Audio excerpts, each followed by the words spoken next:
Okay, so we're live on YouTube, just so everybody knows.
Oh, of course.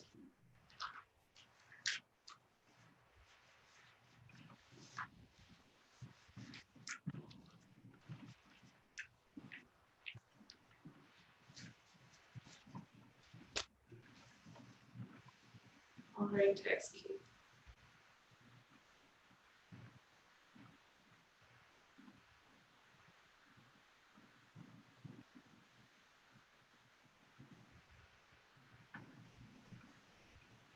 Okay, there we go. Okay, case in.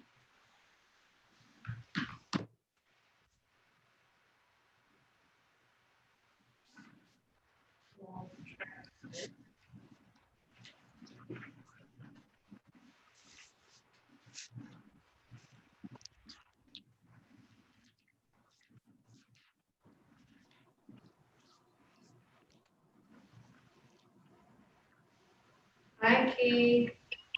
Hello there. Can you hear me? We can hear you. Perfect. I had to upload my Zoom. And when it says a few seconds, it really means like 5 minutes.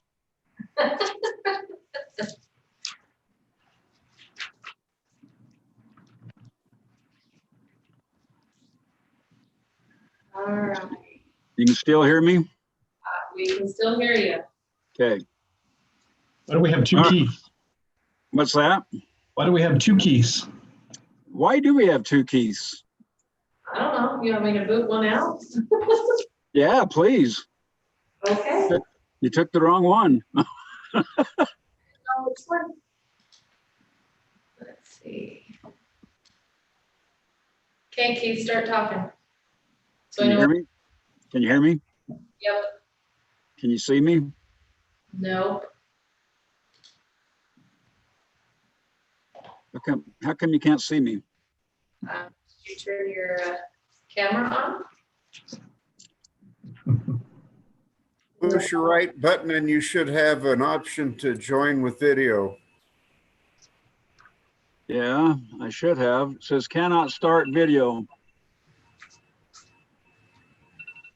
Are you looking in the lower left corner? Yep. Hmm. Let me try something else. Real quick.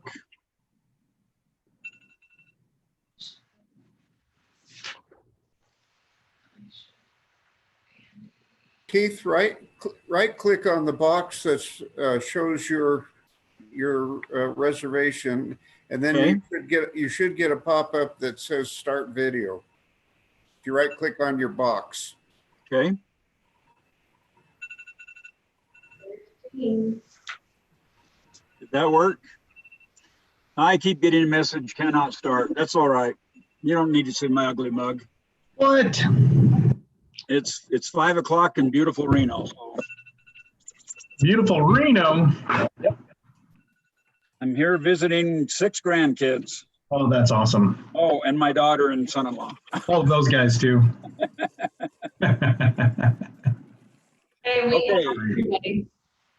It's 5:01 Pacific time, 6:01 Mountain Standard. So we'll go ahead and get started. Appreciate everybody being here and any who are joining us on YouTube.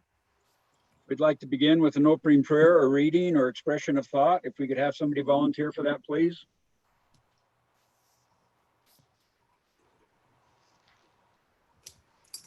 Good. I'll say it. Thank you. Volunteer. Thank you. Our kind Heavenly Father, we're so grateful to thee this day for the opportunity as citizens of this great community, for the opportunity to gather here in this community. We ask you to watch over and protect us. Protect us this evening as we come before thee to make choices for this community. We ask thee to bless the citizens of this great nation, that the leaders of this great nation will be guided and directed. We ask thee to watch over the military, the law enforcement, and for those that protect us, that they will be protected. We ask you to watch over us this night.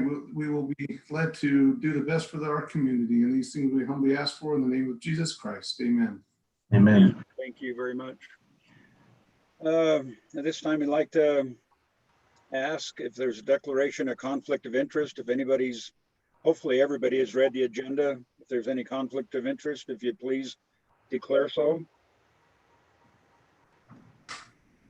If not, I have a new statement that needs to be read at every one of our meetings, so please bear with me.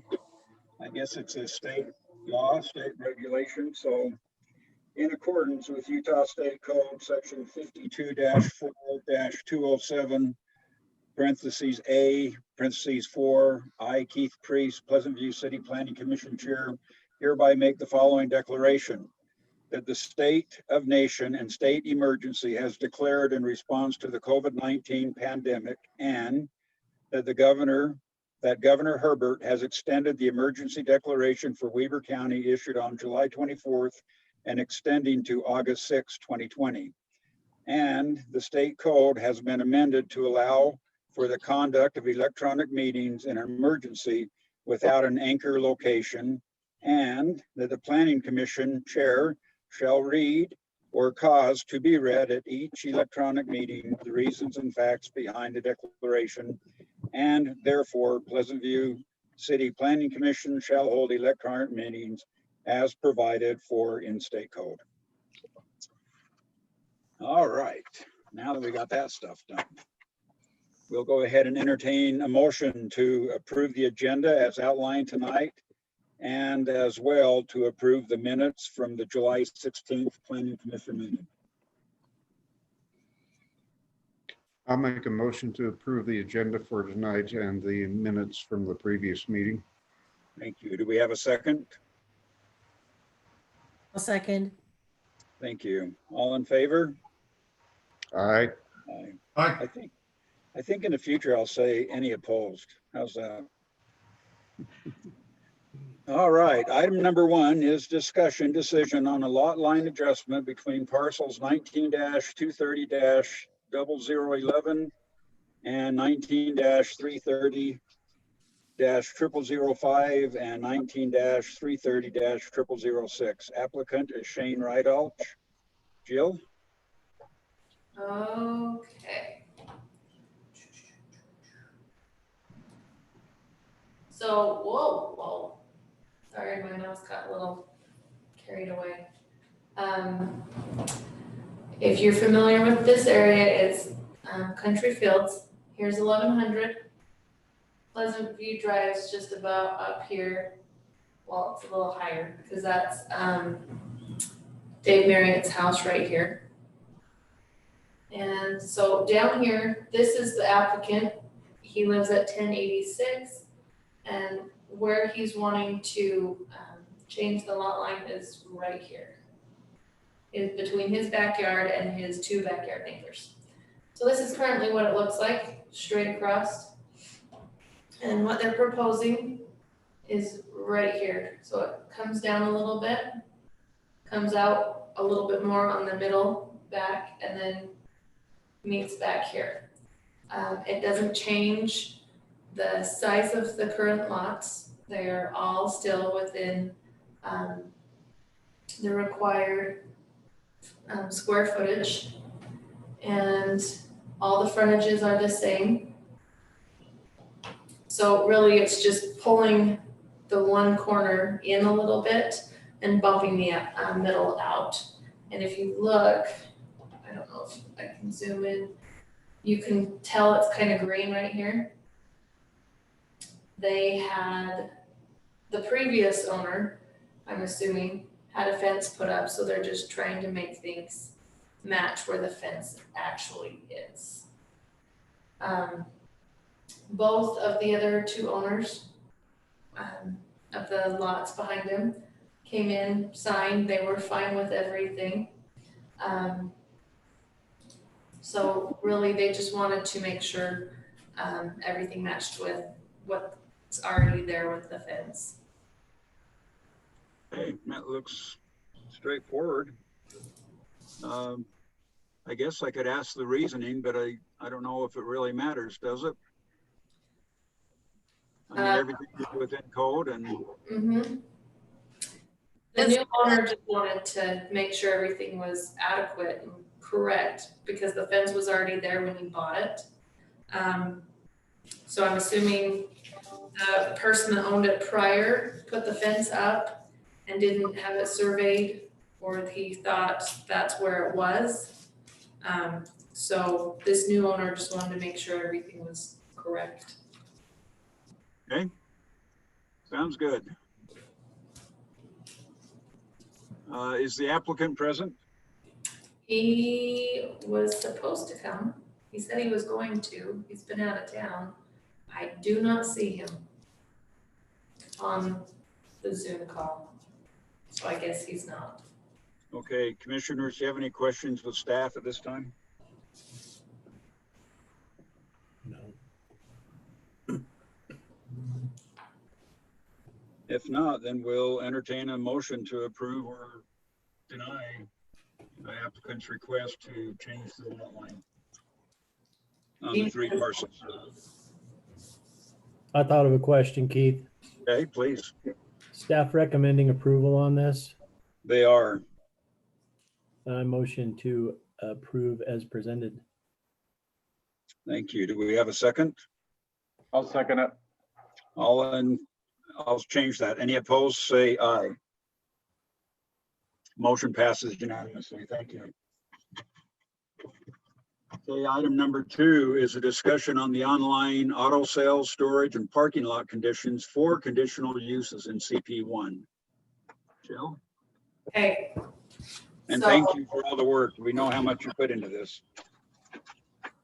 For the record, it was asked by city council to come up with some conditions. So the conditions that I was able to kind of come up with are in your packet. But to kind of let you know what the idea is of it all, Andy hit it right on the nose when we were talking about this last time, that we wanted to keep our neighborhood commercial to look like neighborhood commercial, but also be able to help those businesses as they come in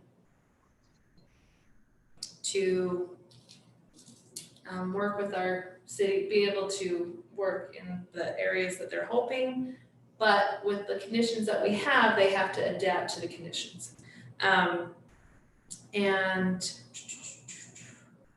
so the biggest part with the online auto sales versus the used car lot is we had to have a definition that would be able to identify the difference. And so the definition I came up with, and again, if you guys want to change things, this is a discussion, we're not deciding anything tonight. It's mainly just to go over, make sure all your guys' concerns are addressed, or if it's too restrictive, you know, we could take things off. But the definition that we came up with is it's a business where the sale of vehicles are done online only.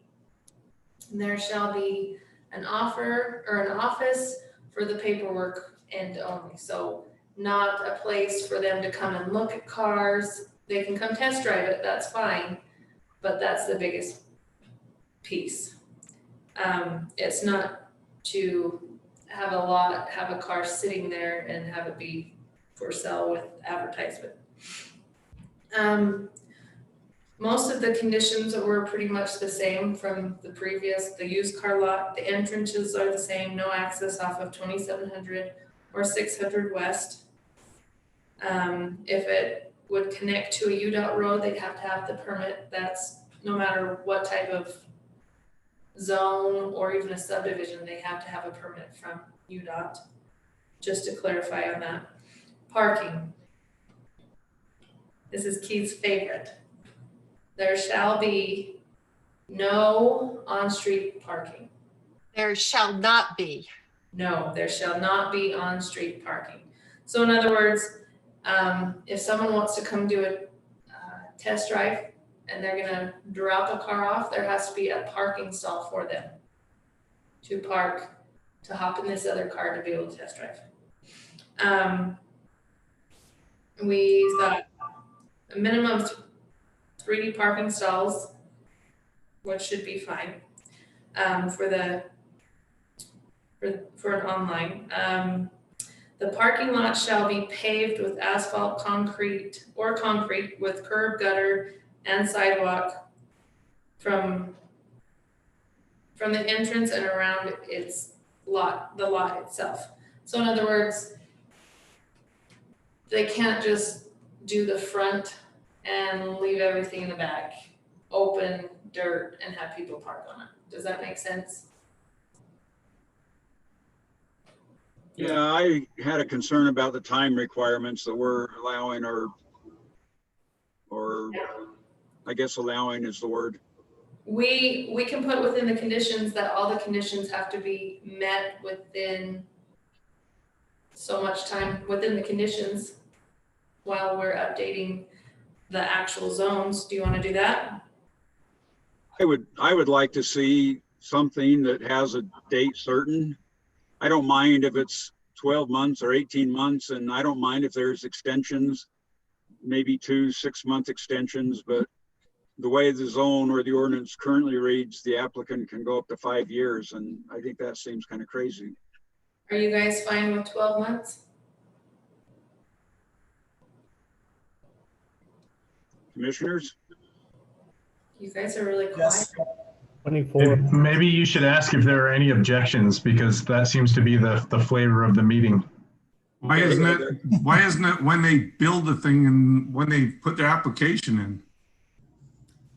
So that's a good question. And for the developers on the commission, you're aware, and I'm aware, usually for occupancy, you don't get notice of occupancy until you have asphalt for parking. So this is kind of an unusual one for me, because usually the business has asphalt before the request comes in, or provides it at the same time. Correct. So if it's a brand new building, all of that would be taken care of on the site plan. But for example, we have some older buildings here, like on 89, a couple in Parkland, not older, but they're not totally finished. So the thought of having a time limit within the conditions is if they go to, say, Czar Kelly's, we'll just say that because that was the most recent one that came in. they don't have asphalt down, but the use stayed the same. So, and it's permitted, so that way they can continue using what they're using the way it is. But if we, again, this is for conditional uses, we can put those conditions in there, and if they get a building where they're gonna use the parking lot, but it's just, road base, with the conditions, we can say, yeah, it's a conditional use, but part of that condition is the parking lot has to be paved. And you have within so many months, or a year, or 2 years to get that taken care of. Dean says 2. But isn't part of the problem, and Dean, help me out with this, isn't part of the problem we have around here is nobody ever goes back and checks or follows up, or nothing ever takes place, and so it just stays the way it is? That could be a problem, yes, but the next problem with the language that we have in here is we're trying to regulate public space as far as telling people where they can and cannot park on a public road. So anywhere that you do this, in order to make it correct, you're gonna have to red paint the street or the curb or whatever exists to make it work. The reason why I'm proposing that we give them 2 years to be in compliant with whatever we're gonna give them is because if they have to absorb a whole bunch of extra build out costs to try and make a small lot work, we could essentially bankrupt them just trying to meet requirements before they have a chance to do any business. This isn't a proven model that we know is going to be successful and can make it. So why kick them coming through the door? That's I appreciate that, Dean. So what if it was a year, but extend to encourage people to become compliant within a year, but that there could be extensions? I mean, it achieves the same thing, really. It allows some flexibility, but at least it has people working towards that a little quicker. I mean, we could even put 12 months to comply unless approved otherwise by the city. I mean, and then that way, if they say, well, actually, I can do it within 3 years or 2 years, you know, and the city's fine with that and makes that agreement, I don't know. I'm just throwing out ideas. Kind of like, I'm just looking at some of the areas that are in there currently right now. Some of those areas, some of those businesses that are functioning now wouldn't meet this requirement. I agree. That's I correct. agree as well. Keith, may I ask a question? Please, Sarah. So just a couple of things. Since this is a new ordinance, the businesses, to comment on what you just said, Nate, the businesses that don't meet that requirement right now wouldn't necessarily, they're already in existence beforehand. And so you can't retroactively go back and make them meet the requirement, but moving forward, kind of like how cities work of, you say, oh, well, that wasn't necessarily a good decision. We need to make improvements on moving forward. But what Dean said too, and Jill, is that you can make the requirements at any time. Anybody, even if the requirement is there, can come in and ask for a variance, or can come in and ask for a, you know, if you will, you set the, I guess, the expectation, but you can always ask for different things, even though the expectation is there. That's just my 2 cents. So if we did something like a 12-month with the possibility of 2 6-month extensions, would that be acceptable? And I do agree with the painting red. If we're going to require no on-street parking, then that needs to be marked as such, just like 600 West has no parking. There again, to churches, we have certain parking lots where the city requires no parking, so we have to paint the curb red so people understand that that's a no parking zone. That's probably should be enforced. Like Nate brought up, there are several businesses operating right now that allow on-street parking, and the city's not doing anything about it. So it's kind of a, why are we trying to enforce something that we're not enforcing? Does that make sense? We shouldn't be trying to enforce business parking. That's not what we're here to do. Like, we need to be applying some common sense to this. If we're using the straw market as example for this online auto sales, if we go and redline all the way around there, nobody that's participating in any of the sports from pickleball to a baseball game isn't going to be able to park around there because we don't have enough parking for 2 baseball teams to park there. And if straw market takes off as a restaurant or a business and they get 10 customers at a time, that parking lot can't accommodate that. So typically when you set up this kind of standard, you don't do it with an eye towards eliminating all on-street parking. But what you do is you say that no on-street parking can count towards the required parking for the business. So they have to accommodate all of the expected and required off-street parking on their property without counting how much they can get on the street, if that makes sense. Does. A little bit. So we wouldn't necessarily go in and red stripe all of the area around the straw market. And certainly people may park on the street and go attend either the straw market or the business or a pickleball game. But the idea is they have enough off-street parking to accommodate the requirements of the code without having to resort to saying, well, they can just park on the street. Okay. Mhm. I think it's just one thing that we can't police or enforce. Yeah, and I mean, I was in the office earlier this week and I was pretty adamant that we ought to make sure there's no parking, but now that you mention it, people park Alberta Drive, Pleasant View Drive, they park in front of their houses all the time. I mean, people are trying to come up 1000 and if there's cars parked to the west, it's something that probably isn't a big deal. It seems to me that if the parking, really what we're trying to require is that they have adequate parking. The business has to have adequate parking for their employees and the cars to be sold. Because yes, you don't want the cars being sold out on the street, and really employees there should be adequate parking for them. But I don't know that you can really demand that nobody park on the street at any time. Oh, I like how Nate and Dean described it. We don't encourage them to park on the street.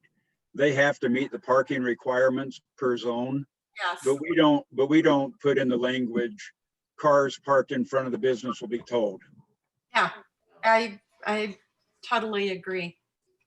So the encouragement is to make sure they have enough parking for their business, but we're not saying that Dean can't pull in front of the straw market and grab a cinnamon roll and take off. So what Right. I'll do is I'll word it in a way where it says. We can hardly hear you, Jill. You can't hear me? Hardly. That microphone's been acting weird. Can you pull that a little closer to you? Can you hear me now? Yeah, Yes. that was good. What I will do is word it in a way where on-street parking will not count towards any of their parking requirements. Perfect. Okay? I've got a question on the parking lot shall be paved with asphalt or concrete, which I agree. Curb, gutter, and sidewalk from the entrance and around the lot itself. So I'm just trying to visualize this. If you've got a business, obviously, if anything fronts to a street or it's a corner lot, having that around that. But say you've got one lot and to the right of it is a 5-acre field. Behind it is a field, which, in Pleasant View, we do have a mix of still agriculture, residential. Are we going to require them to put curb, gutter, and sidewalk around that entire lot? When the back of it is nothing but a field, so to speak. I'm just trying to visualize that, and I see it like if there are roads there or a requirement that there has to be curb and sidewalk, which is required anyway if you've got a public road. But can you explain the benefit of having the sidewalk around an entire lot? So what I guess I should have put is there has to be curb around the whole parking lot. So if they're having a parking lot next to a field, you don't want all the rain coming off of the parking lot to go on someone else's property. That's can't do correct. that. So again, I probably can rewrite a couple of things on here. So what we'll do is we'll put the curb and gutter have to be around the whole parking lot, not the whole lot. Sorry, I was thinking of just a parking lot as just the condition. The sidewalk would just be where the standards would require it. Yes, yeah. That's more how I would visualize it. Okay. The other question I had on the definition up above, we've got business where the sale of vehicles are done online only. There shall be an office for the paperwork and only. But then in part of that, you had said that people can come and do test drives. So yeah, we can add paperwork and test driving only. Okay, because if we don't clarify it, then we're basically saying people can't do test drives, which takes away Yes. the online. So I think that needs to be clarified. No, that's fine. I'll add that. That's easy. Jill, his office will be in the basement, correct? We're not talking about Nick's right now because he doesn't have an application, and this is just in general. Okay, all right, perfect. I like that. So, any other questions on the parking lot? These are great feedback, and I can fix all those. This is strictly for online parking lots, correct? Online auto sales in the commercial CP1. If they're gonna have an office, they have to have a parking lot, yes. Okay. So the next part is landscaping. 15% of landscaping, xeriscaping should not be count towards the required amount. Secondary. Can I ask why? Because we're always trying to conserve water, and xeriscape is perfectly acceptable as landscape. And that's fine. I took half of your guys' concerns for neighborhood commercial. You don't want just rocks. You want it to kind of blend in with neighborhood grass, lawns, things like that. So if you want to allow xeriscaping, that's fine. That's where I got most of my information, was listening to concerns with neighborhood commercial and commercial, or neighborhood commercial being so close to neighborhoods. You wanted to have that neighborhood feel, where xeriscaping to me would be more of, not necessarily neighborhood, it would be other types of commercials. But if that's what you guys want, I'm more than happy to change that. Jill, can you go down further on the screen share so that we can see that next part? Thank you. Oh, sorry. Isn't xeriscaping just using plants that are native to the area that are for this climate though? Like, can't you do landscaping using plants that are acclimated for our water use? Yeah, yes. Yes. So that doesn't mean necessarily like, hey, the weeds that grow here, that's xeriscaping. Like, it'd be like, hey, let's pick certain plants that are native to this area and make pretty designs and landscaping with these awesome plants. That's xeriscaping, right? Okay.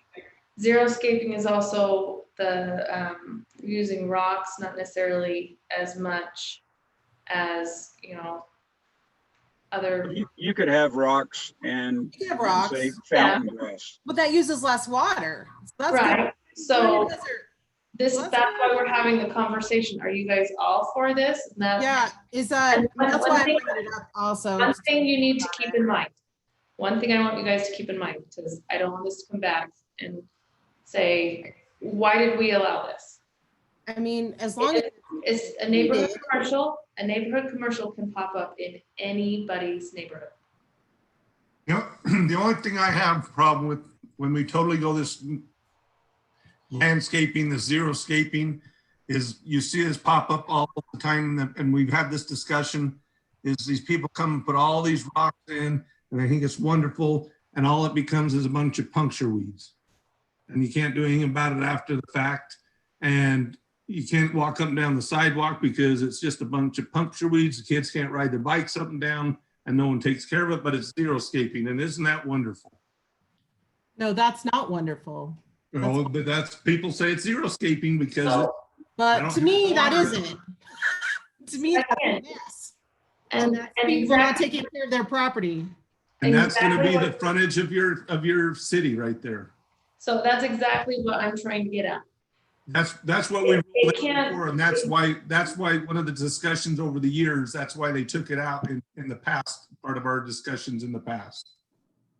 So the biggest thing, conditions are for the city to say, this is exactly what we want. These are the conditions of what we want. And if it is not measurable or enforceable, there's no reason to put it in there. So again, if one person says that's not xeriscaping, but this is, we have to then identify exactly what you want as xeriscaping in these conditions. So there, it is easily interpreted, because I'm gonna be honest, I talk to developers, I talk to contractors, I talk to residents. And if things aren't very clear, it is so hard to understand what the city wants.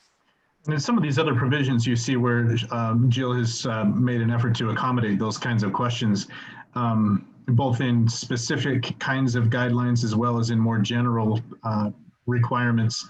Where she says that you need at least 2 trees and for every 1,200 square feet of lot area.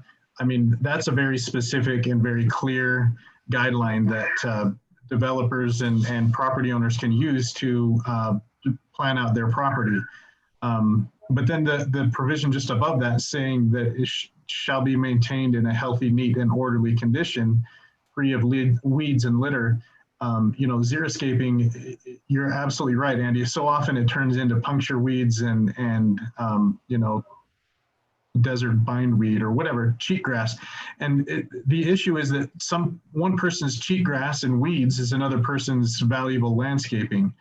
And so it's a fine line that we're walking here, and you know, puncture weeds obviously are not awesome, and you know, the Russian thistle or Dyer's woad or those kinds of things are very clearly invasive species and are problematic.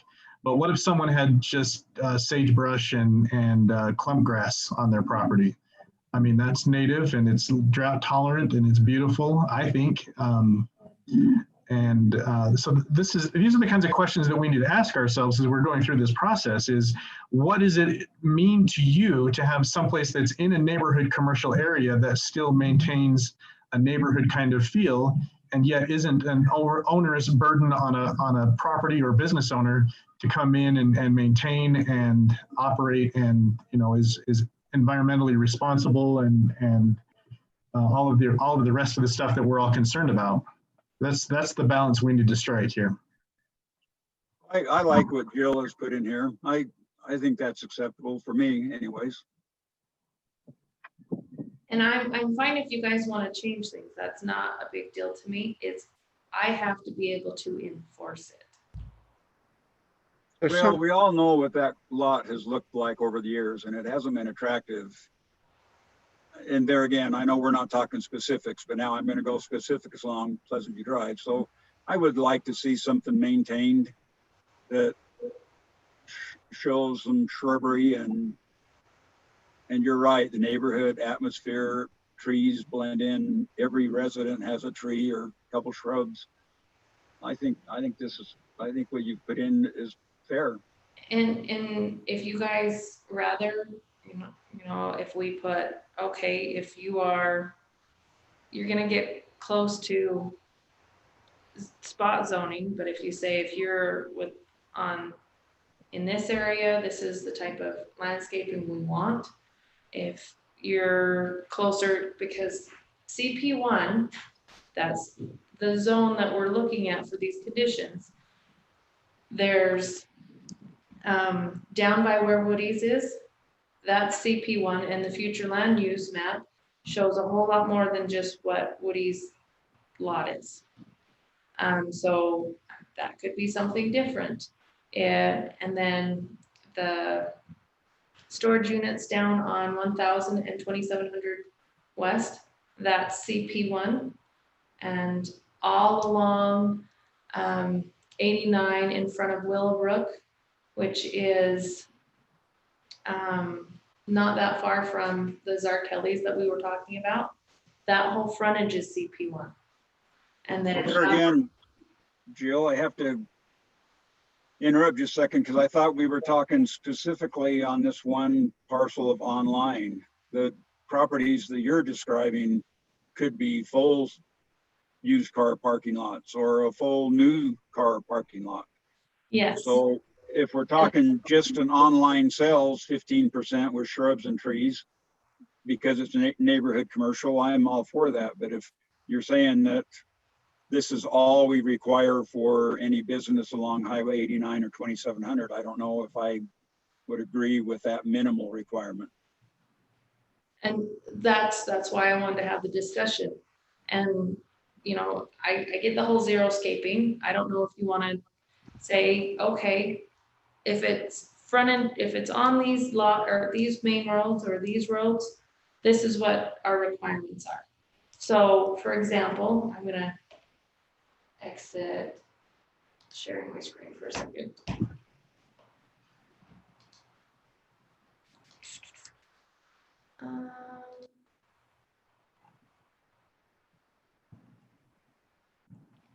I'm going to show you exactly where the future land use shows where CP1s are, so you guys can actually get a feel while we're discussing these. But there again, we're right now we are discussing only an online sell parking lot, used car or new car, I don't care, for a CP1 in a residential, correct? Correct. That means that we have like 3 other pieces, right? That Right. fall in that category. So for example, let me kind of let you know something. If say the future land use, for example, right here, here's Woody's. These 2 lots are Woody's, I believe. So they are CP1 currently, as of like right now. But say this one wants to come in and apply for a CP1. The future land use map says that's where they want neighborhood commercial. Whether you guys agree with it, now's the time or not, I mean, that's one thing. But if this goes, this whole area right here on the future land use map shows CP1. Good. I know Skyline Drive is going to come up here. I mean, so this might fill in. I have no clue what it's going to look like. We're heading down. Here's the infamous Straw Market, Pleasant View City Park. This whole part right here is CP1. Can we drop the phrase online car lot and just call it Pleasant View car lot requirements? Because everything we're putting in there is a car lot. It doesn't matter if it's online or in person. It kind of does because of the size and the location. I don't think anybody would be opposed to a used car lot, full size on Highway 89 or 2700 North. But I think everybody would be opposed to a full used car lot on Pleasant View Drive. This is all CP1 right here, future land use map, all of that. So And if we're it just- stays one lot, that whole lot would get it, if it wants it. Down here, this is the CP1 right now. Lowman View Nursery, right where are we at? Right here. Lowman View Nursery right now is a CP1, but the future land use map goes all the way up here. This whole corner. Well, they've got enough landscape and green space to accommodate all that property, so we're okay. But you also run into the fact that if they sell and they don't want to do a nursery, what, you know, they could do anything else in CP1. All of these lots right here are CP1 in the future land use map. They're all neighborhood commercial. All of these homes are right here next to these. I mean, they would be great used car lots, you know, because 89 is right there. It gives them a lot of exposure, which is awesome. But I'm not gonna buy the lots to put one on there, so someone eventually is gonna buy them. I don't know what they're gonna do with them, but we can't necessarily just say, just because they're coming in, we need to hurry and do these conditions. We want to do them before. That's why we're having the conversation. And if we want to say, okay, any landscaping along 89, we would rather have xeriscaping. We would rather have this or that. Go ahead. Can I ask a question right along with what she just showed us then? With the landscaping, do we have a timeline with it? Because if I go back to, we're keeping this general, we're not specifying anybody out. I don't know that we have a timeline with the landscaping. So if I bought one of those other lots, she just pointed out another lot, I could go in there, level out the lot, put a couple bushes down, or maybe not even any bushes because there's no timeline to the landscaping, level out the lot. I could say, okay, I'm good. I've got a online lot, put up a sign, and there I go. I've got an online auto sell lot. I don't have to put any money down for, I slap a trailer on if I want. I don't have to put any money down for asphalt. I don't have to do any landscaping. It's just we'll call it an eyesore, you know, because I don't have to put any capital down. And at the end of a year or end of 2 years, hey, I want to get a variance, you know, if you even check up on me. So I mean, that's where I'm like, do we, I think we need to have a shorter timeline and say, or if I'm those people that have those houses, I want someone to put something nice in there. Or at least a commitment that it's only going to be a year before someone landscapes it, or put some bank into, if they're going to put a car lot there, at least make it look good if that's backed up to my house. We need And the to. landscape, Jill, to the asphalt. We can add that to the landscaping, you bet. So it'd be, all that would be required within 1 year. And then let me ask a question that gets really political. What happens if they don't meet that condition? Let's say they've applied for the extensions and 2 years go by and they don't meet that. Well, Will Pleasant View City ever pull a conditional use? we haven't, but that's the hardest part. And I'm gonna be honest, this is the hardest part with my job is there has to be repercussions. Because if we just say, yeah, you've hit it, but we'll just let you go, they're gonna do it and they're never gonna fix it. For example. So we need to enforce, there again, I'll go back to Layton. We pulled several conditional uses because the business owner made no attempt to meet any of the requirements. So we threw them out. We can do that when it comes time for business license renewal and or along the way as more egregious violations come up. If they're not addressed, we can do lots of things. Mostly people are compliant, and so I'm not super worried about it. Probably they just didn't know that there was a certain requirement in place, and once we inform them, they come in line. And so I am concerned about it, but not overly concerned about it, if that makes sense. It does. Keith, may I make a comment? Please, Sarah. Along the lines, just two things, since you're talking about enforcement real quick. And somebody mentioned it before, what good is a law if you're not going to enforce it?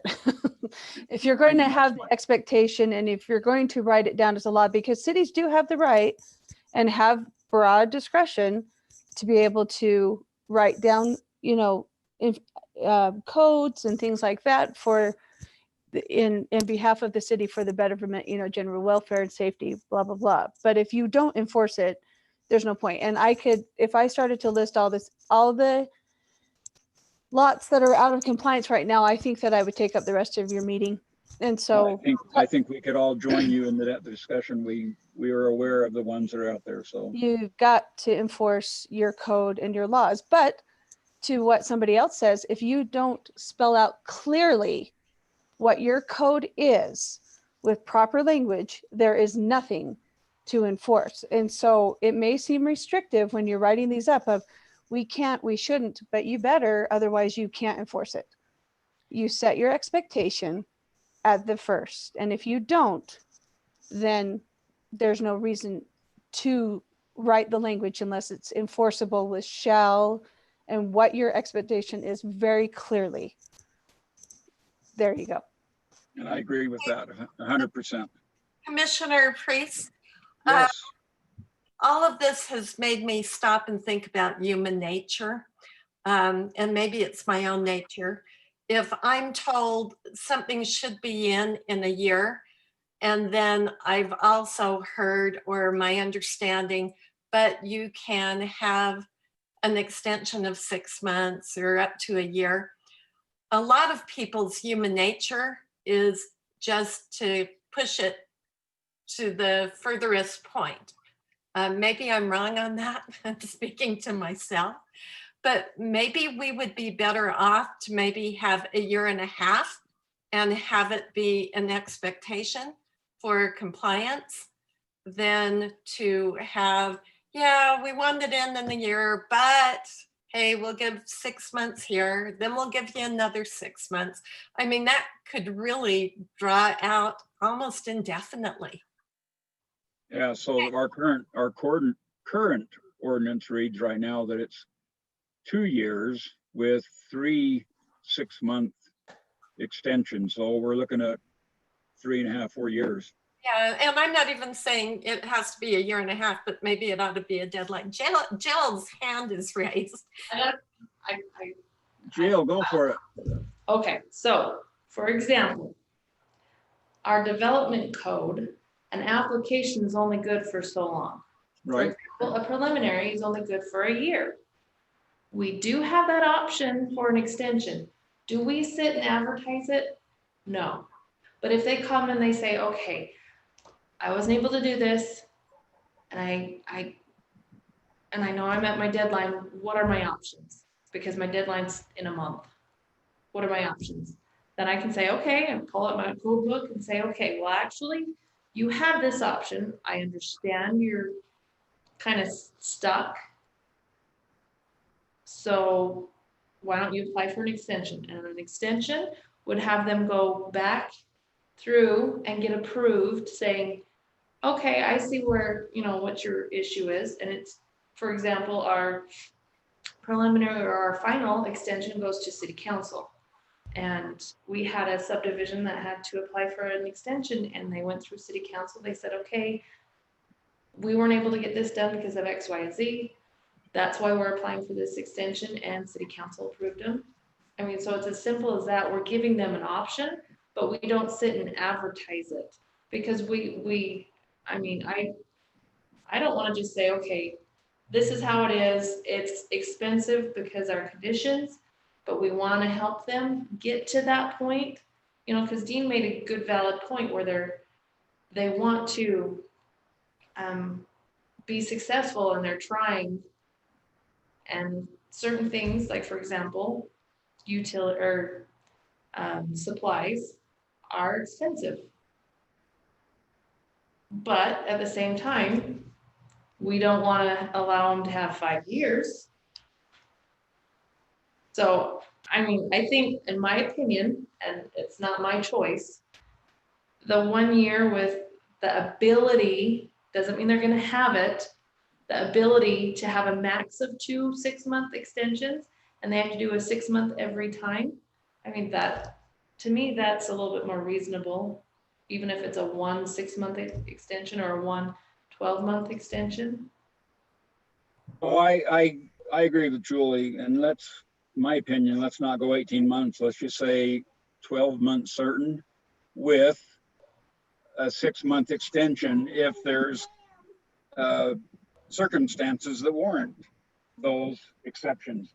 Then that gives them that opportunity to try to meet, but to jump in afterwards and say, well, we didn't quite, but we're sure going to try within the next 6 months.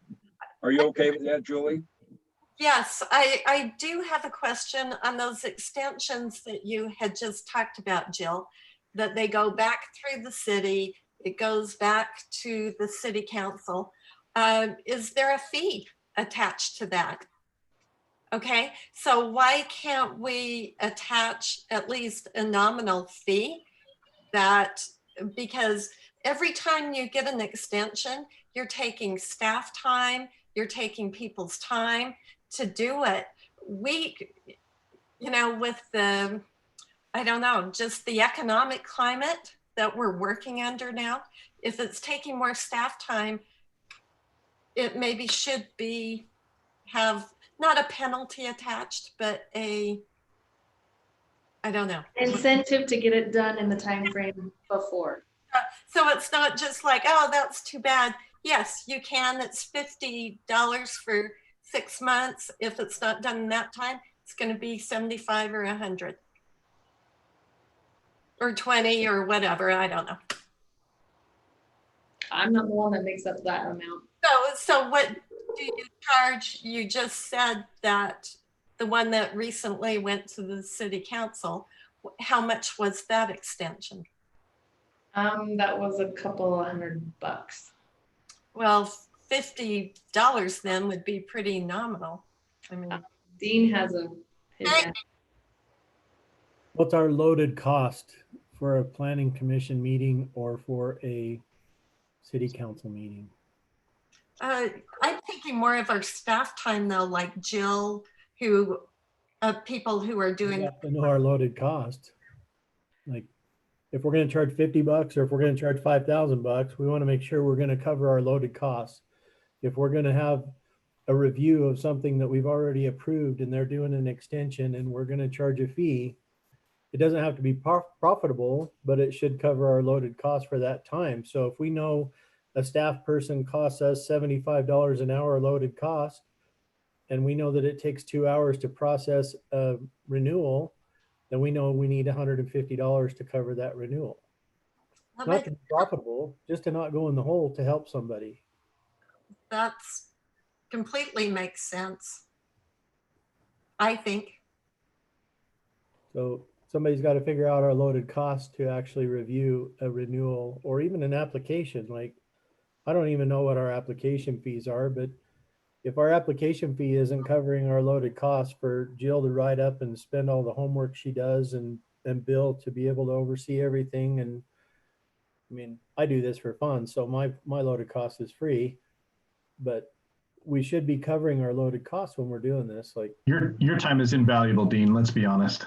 oh, please. Is there any plan in the future, Sarah, for ordinance official? Oh, no. A code enforcement? Uh-huh. There's not a plan. There has been comments and discussion about it, but nothing, not a plan that I know of, unless Bill knows of something that's coming before city council. It's definitely been brought up, at least by me and others, because Jill wears a unofficial code enforcement officer, planning tech, you name it, they do it. Heather, all those ladies in the office wear like 5 hats. No, I get it. So It's crazy. could we assign that to like our animal, our local dog catcher? No, And just, No. and what I'm saying is other duties as assigned. You could do that to anybody, but would you want to? That's the question. No, Keith, but we I don't don't- think our city's big enough for a full-time employee. exactly. Yeah, What we could do is look at annexing in another city's code enforcement person that may be not meeting their hours. So let's say. we North did that- Ogden just hired one. well, let's share with North Ogden. We- Let's see if we can have one day a week and share costs. It's definitely something that would be up for, that's something that we could discuss. We tried that with engineering, didn't work so well. So just take that into consideration. Well, here's And- my concern, and I'm gonna Oh. get vocal on it because there's a rat's nest that I've been complaining about for 5 years and nothing's been done. And I keep hearing that it's against code ordinance right now, but nothing ever gets done. And I've seen raccoons, I've seen rats. Raccoons are not in the code, but two things, your code's got to be good and your enforcement's got to be good. So one There you question, go. where's the rats coming from? The railroad. No, like a legitimate question, because for example, there was a lot that was in an RE15 that had chickens, and I got a complaint because that's where the rats were coming. They were complaining about the chickens, and the chickens are now gone. So a lot of them are complying, but the thing is, I don't go drive around. I have to wait for a complaint. So if I don't get a legitimate complaint, nothing gets done. That's how we operate in our city. It's a nanny city. We wait for people to complain. We don't Well, I'll have tell somebody you- going out there driving around. I'm going to tell you, I worked for the city of Beaumont and I had a couple of code enforcement officers work for me at the city. They were 2 full-time ladies that worked for me, and that's all they did was code enforcement. But the difference is that we had obviously quite a bit bigger budget, but the population difference was also 12 times bigger. It was 120,000 people in Beaumont and not that here in Pleasant View. So the need for a full-time person to chase down someone's tall weeds is just not, yeah. So, But I like Dean's idea. We could have share costs with other small municipalities. I personally don't want a code enforcement person, but Well, I personally do, because there's some things like behind my house, a rat's nest that just needs to be, sorry. Have you Dean, called I on live it? there. Huh? Have you called on it? No. It's definitely worth a discussion about it, worth a discussion, but it would have to be spelled out really well if we're working with another city, at least in my opinion. And again, you better make sure that that ordinance is written so well so that it can be enforced, and then the enforcement has to happen and follow through. So there you go. agreed. Keith, Pleasant View City has an ordinance that says you can discharge a firearm as long as the projectile doesn't leave your property. So your rat problem could be self-healing if you choose to do so. So Dean, remember the question, have you called on it? And I No. said no. And then my next comment was going to be, I've dealt with it. There you go. Yeah, that's why we're still a small community, is because we Yeah. can do that kind of stuff.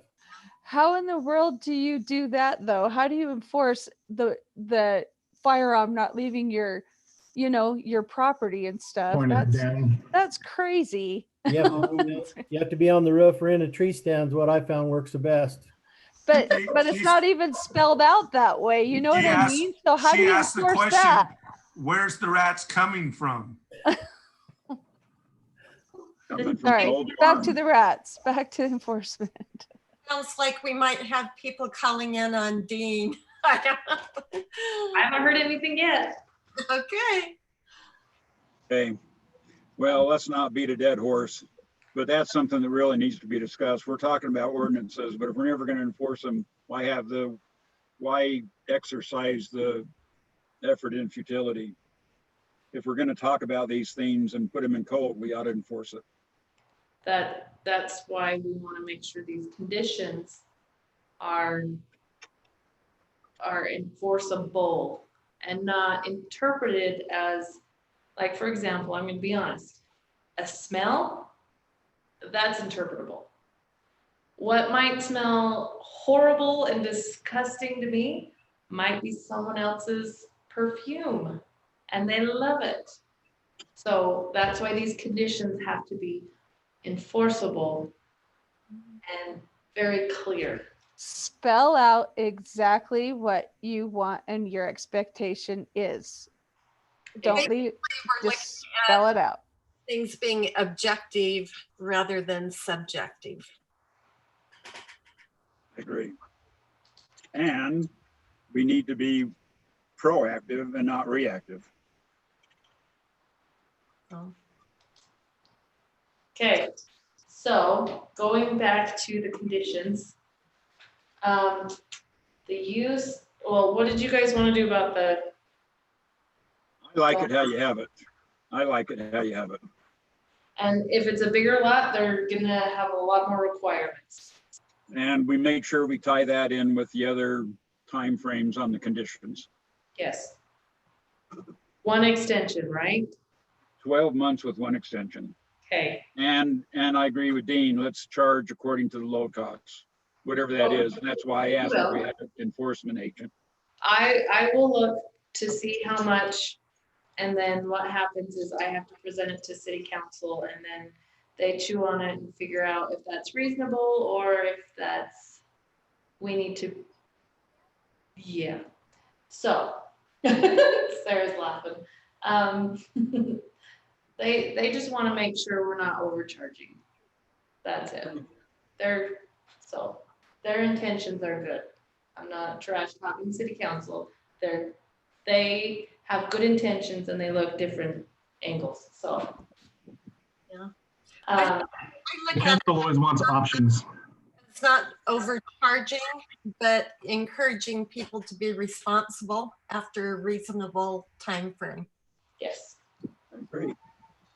and I honestly think city council would agree with that. They don't want applications to keep coming in because, one, it's bogging down their ability to be able to do other things, and it's more meetings and it's a waste.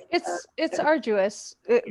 So set your expectation right up front and tell them exactly what you want with, if you're going to do an extension, this is why. But like what Julie said, I love what Julie just said. It's to encourage compliance and to be within a certain frame, not to punish you, but to encourage you to be proactive and do it right the first time. And the nice thing is you guys are giving them a door in case Something happens, life happens. Yes. So moving on, the use and safety. Oh, Jill, can we go back to, when we started the meeting, you showed some pictures of like a car lot or a couple of them, right? Or no? Oh, the areas where they could be located? No. You can see pictures of cars on a screen. You showed some pictures of cars on a screen. Woo, that? Yeah. There you go. Right there. And you know what, as I thought about it, I'm the one who had brought up the trees before, that there needs to be at least a minimum of 2 trees. Right. But when I saw these pictures and I thought, 2 trees is pretty minimum. If you really want it to look like a neighborhood commercial, the thing that sets neighborhoods apart and makes them look like a neighborhood, I think, is in large part the landscaping and the trees. Could we look at maybe more trees? I mean, look at that. That's more than 2 trees in 12,000 square feet. Well, look at the 12,000 square footage. I mean, we don't have anything that big. And if we did, what would we say? 50 trees? Well, not 50, but I'm wondering if there can be 3 or 4, one on each side or something. Well- The average parking stall is about 200 square feet. So if you think about it in those terms, 12,000 square feet is what, 60 lots, 60 parking stalls? Give or take, yeah, Is that math right? it's close. So when you think about it that way, maybe 2 trees is not enough. 60 parking stalls is 4 double loaded lines of 15 cars each. And you can imagine 2 trees out there stuck in the middle of 60 cars is not a whole lot. So here, let's put this in perspective. So, for example, and the only reason why I'm pulling this up is because this is pretty dang close to 12,000 square foot. So if you think about it, you have to have curb and gutter, asphalt, concrete, but they also have to have 15% of landscaping. If you guys want to up the trees, let's up the trees. But, you know, if you go down the street to Grandma's Closet and they decide to do that whole thing is online, likeliness, not really, because that's a big area. But the bigger the area, the more trees that's going to require. But you're right. If it's just a parking lot, which again, those conditions are going to be talked about tonight, which they're about the same. If it's just a parking lot, not a building, not anything else, that's not a lot of trees. So would we make this retroactive to the straw market? Once the place is there, for example, Straw Market, once Straw Market is there, it is actually grandfathered. If Okay, something changes, they If do the have to use come up. changes, the Yeah. use. So for example, and this is something we'll have to talk about. If he does do online auto sales and it does go in the basement of Straw Market, the use does change, not up at the top where his entrance is, it would change and he would have to abide by those conditions. Okay, so I agree with all that, and I don't care if we put more trees in. I mean, that lot that you're looking at, we have trees on one half of it and the other half, we have nothing. Now, if I was the property owner and I own both lots, I'd want to landscape it to look symmetrical, but that's a personal thing. And one thing you need to remember is not everyone's gonna be as the same type of frame of mind of thinking as you are. You're gonna have, as crazy as it is and mind blowing as it is, there's a possibility of having someone come in, wanna cut every corner possible to save a buck, but just do the bare minimum just to be compliant. The bare minimum protects the city, right? Bare Right. minimum protects us. That's why we want to That's right. make sure the bare minimum is exactly what the city wants. And you guys are the city. Okay, So. Let's well, I like what you've done.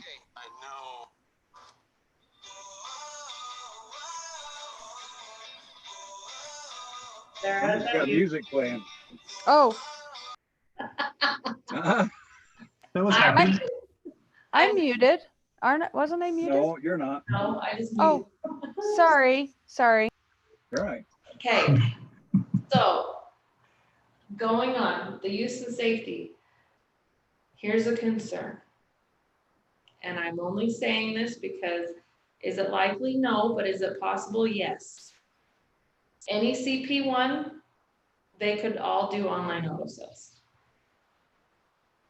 So with that, that's why, and we were throwing out ideas of how far apart. So no, this isn't just set in stone. This is again, one thing if you guys want to talk about is allow one online auto sale in a commercial CP1 And this is, again, just online. And let me explain when I'm done.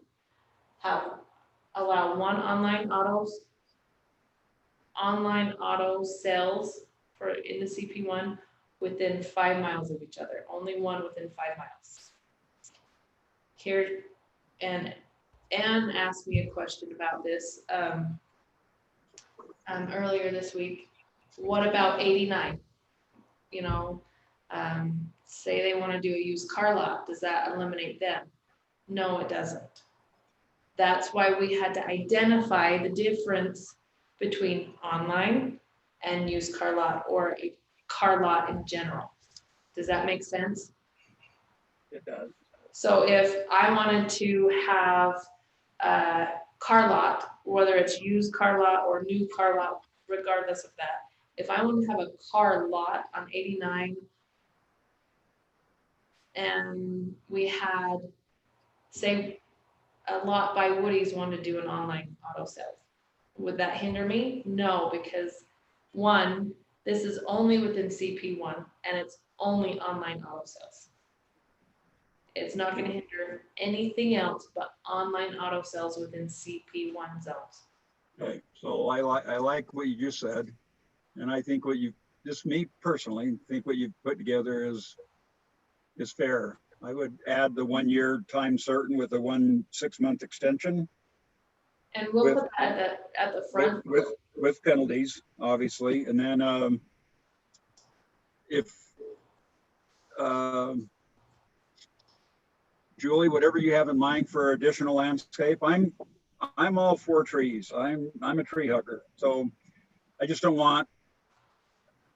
The other problem with trees on a busy road is if they're not maintained, which I know ordinance says they have to be, but if somebody pulls out because they can't see a car and they get smacked into, well, we didn't have an enforcement official to tell that property owner or business owner that their tree limbs were too low. I've actually have talked to a couple of people that live on Pleasant View Drive, and they're actually fixing their trees because of a. I mean, so we want to get ahead of the game and not necessarily wait for a complaint, because some complaints just never come. There's just so many available trees out there that people could do to really improve their landscaping. I mean, they wouldn't need to be large shade trees. They could be a narrow pine tree. They could be a, deciduous. They could be evergreen. So they really could adapt that to what the lot, needs. Do we want to add trees to the list of other things besides the 2 mandatory trees? So they could have more trees rather than the others? There's one thing that I think might clarify things a bit. When we talk about trees in every 12,000 square feet, the example that Bill gave makes it pretty clear that in some cases that would not be sufficient at all. And I wonder if there's a way we can word it having to do with lot dimensions, like on the periphery. If we've got a stretch of 400 feet, we'd want 4 dwarf type trees in that place, or make it dependent upon the lot dimensions and which sides of the lot would likely be planted. You also need to identify the type of tree or size of tree. Typically they do the 2-inch caliper, base tree. So that would help as well. So if you had, say it's 8 trees per every 10,000 square feet. I mean, you could do 8 certain trees every so many square feet, or, put more of the little ones or a handful of the bigger ones. It's your guys' call. What's your guys' thoughts? All I'm hearing is 2 trees aren't good enough, which is fine. I kind of need a little bit more guidance on what you guys are thinking. Thought is we're wasting way too much time on trees. Yeah. If I you're think- gonna, I think it requires a lot more definition than the way it's currently written, because the way it's written isn't going to do the job. And I'm fine to change it. Well, what's your feedback besides we need more trees? Well, maybe we just need to increase the amount of landscape. Raise it from 15 to 25%. Bill, is that in violation with county? I know county requires 15% minimal. No, that's a city requirement. We have a restriction from Bonavista, which only allows up to 15% landscaping down between Highway 89 and the freeway, which would not be this case. We're looking here at landscaping for the CP1, which is the kind of the neighborhood commercial area. So that wouldn't come into play here. And I'm fine if everybody else is fine with 2 trees. I just look at it and say, if it's neighborhood commercial, what can we do to help it fit into a neighborhood? Okay, I will add it and I'll do a little bit more digging to see what kind of trees the majority have or what will work. can I ask a question, Keith? Yes, please, Sarah. What is currently the required amount within neighborhood commercial that we have? What is the required amount for landscaping? 15%. It's the same through all commercial areas. Okay, and so within like the dentist offices and things like that, it's required only up to 15%? Does it designate? Certain zones have Uh-huh. specifics. This one has nothing besides 15%. So kind of along the lines what Julie said, if you're making it as a transition from large commercial to neighborhood commercial, you want it to look as much. And instead of a specific 2 trees, I would do it as a percentage of the lot, of the square footage of the area. You would say up to, not up to, but the square footage, whatever it is, this, 20%, 25% of their square footage, of the lot has to be shrubbery, trees and things like that. And they can have a choice, but I wouldn't specify on the trees. I would look at the percentage. I get away from that and go to, it's kind of like, think along form-based code type of thing. You're putting in the streets that forces them to comply in the way that you want it, rather than forcing the building. The building will come naturally do you know what I'm trying to say, Bill? Yeah. If you do it the other way around, the result will happen because it has to. If you look at it within the percentage wise and things like that, then you're going to get the result you want without specifying 2 trees per every 5 feet or whatever else. So there's 2 ways to think about it. One is exactly what Sarah's talking about, where you give general and broad scale, broad scope kind of guidelines and say, this is the type of thing we're looking at. You tell us what you want it to look like within these certain parameters, right? So you say 15% has to be in landscaping, and you have to give us a landscaping plan stamped by a landscape architect or similar, right?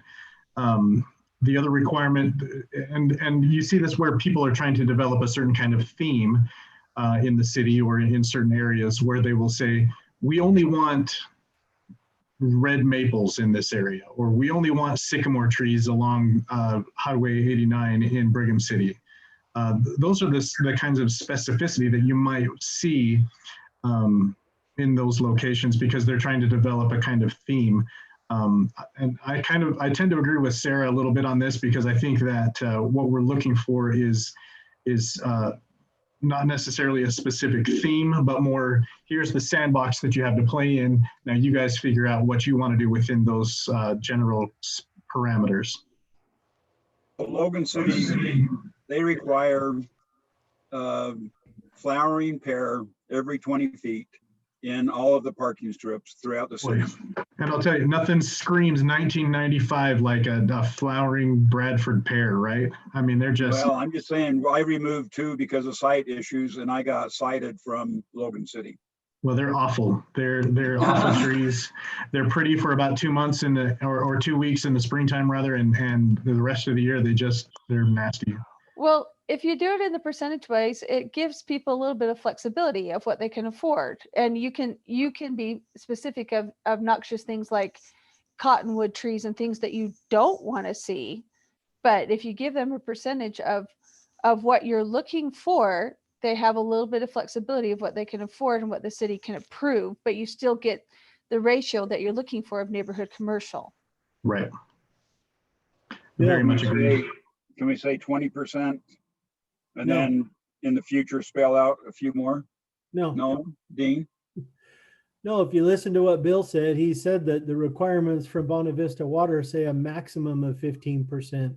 So But us we're- requiring a minimum of 15% is actually backwards. Our language should say a minimum of 10 and not to exceed a maximum of 15 to stay within the Bonavista requirements. So that's where Bonavista provides the water, and that's not much of the That's not city other than small. that area between 89 and I-15. So the rest of the city is serviced by by Pineview, and so their secondary water shouldn't be an issue, particularly with this neighborhood commercial kind of zone. Well, we live in a desert. Why not protect it? Like, why would we require a bunch of extra landscaping just because?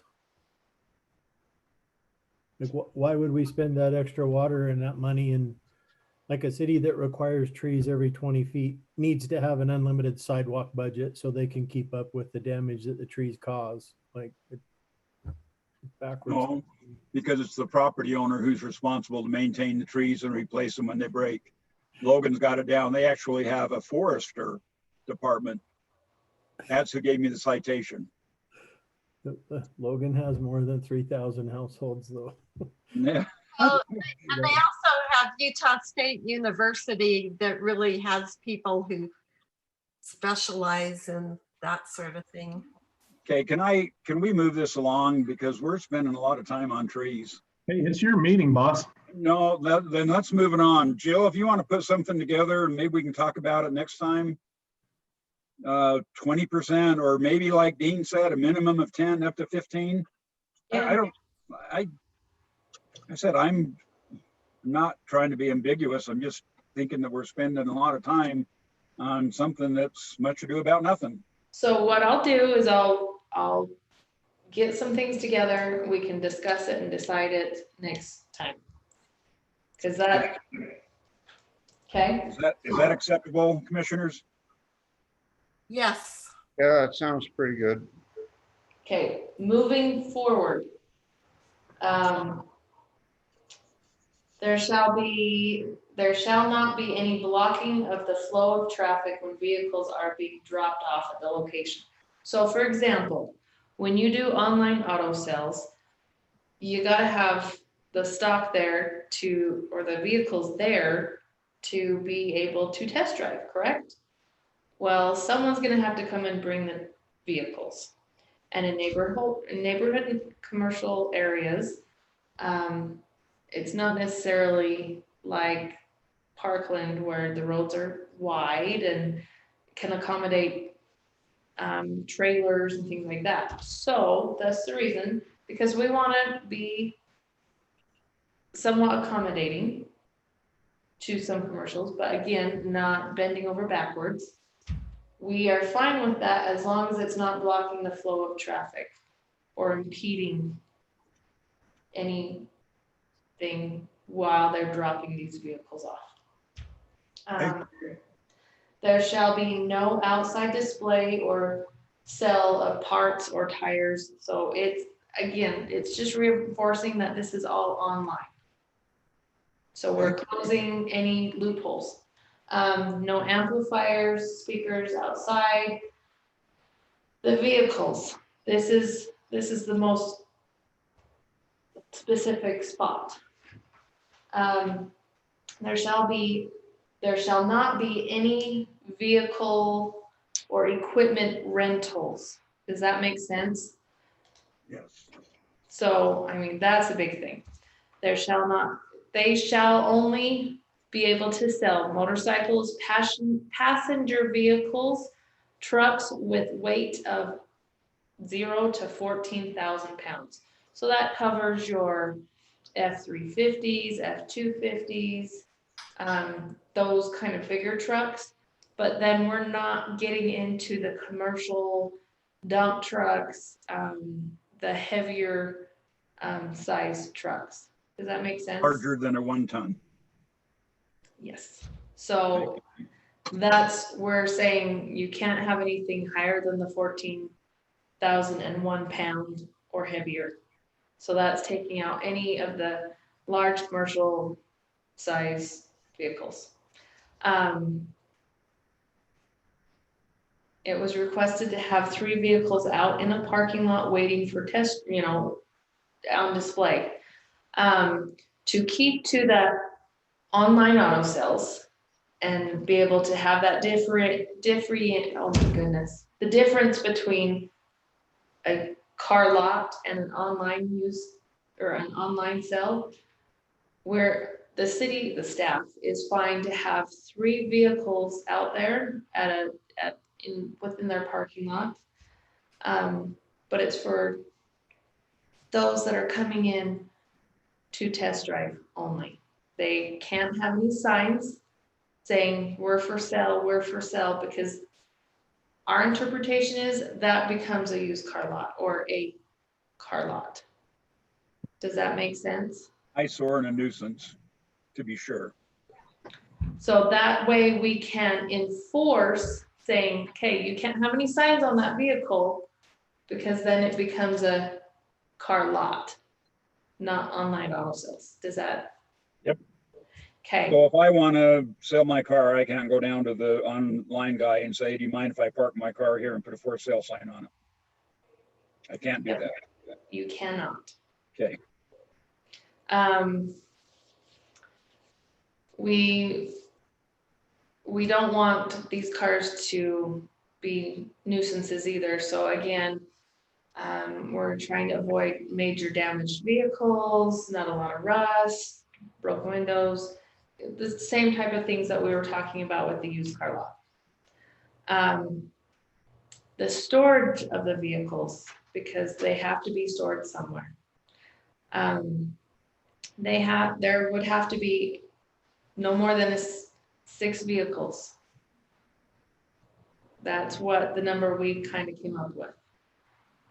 Some thought no more than 4 or 5. Some said no more than 8. And another person said 15. But to keep with the neighborhood commercial, again, we thought 5 would be fair. And if you guys want to change to allow more, that's fine. Again, this is just discussion. They have to be stored in a secure and private area. And there has to be a 7-foot non-climbable fence around the storage area. The ground within the storage area can be road base or other material that the city or the city's engineer approves. So that kind of gives them a little bit more leeway. So they don't have to put concrete or asphalt down there wherever they're going to store their vehicles.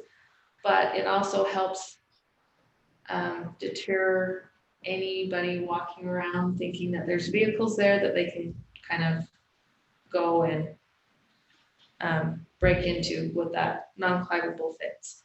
We want it high enough so that way if it is a bigger truck, that it's not going to be really seen. Do you have any questions on that? Or do you guys want to change anything? Do you want to eliminate, add something? I like it. You're good with those? Okay. Lighting.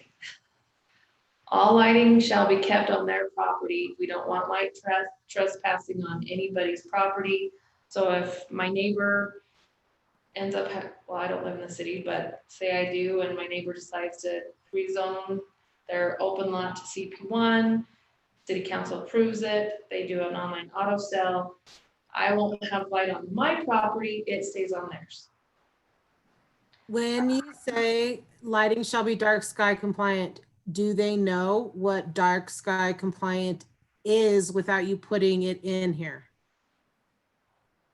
That is something we are looking at for our city standards. So Okay, very cool. So once that's made as a city standard, you'll put it in this, right?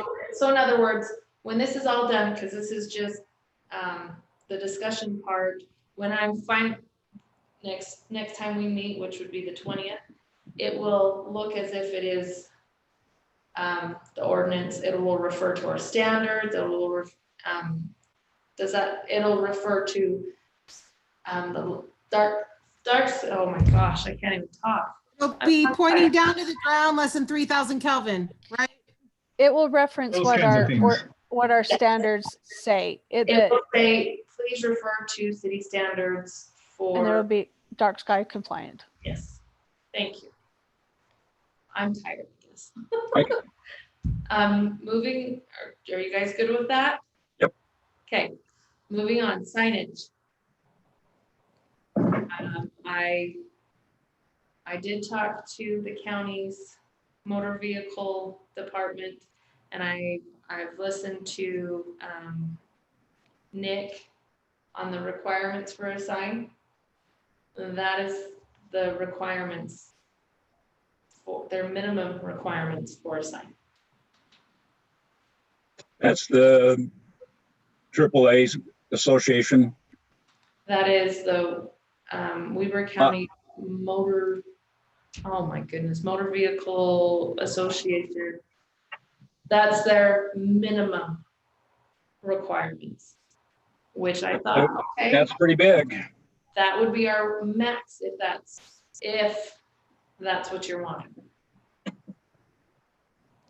You're saying that's the county's minimum, so that would have to be our maximum. Yep.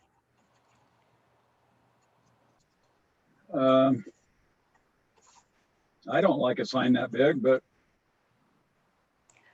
I don't either, but I mean, the height maximum is just a little bit shorter than what I am, and the length is a lot longer than me if I lay down, so. well, what kind of legal problems do we have when other businesses are limited to a certain sign size, but we allow this sign to be much larger because some automobile association says it has to be?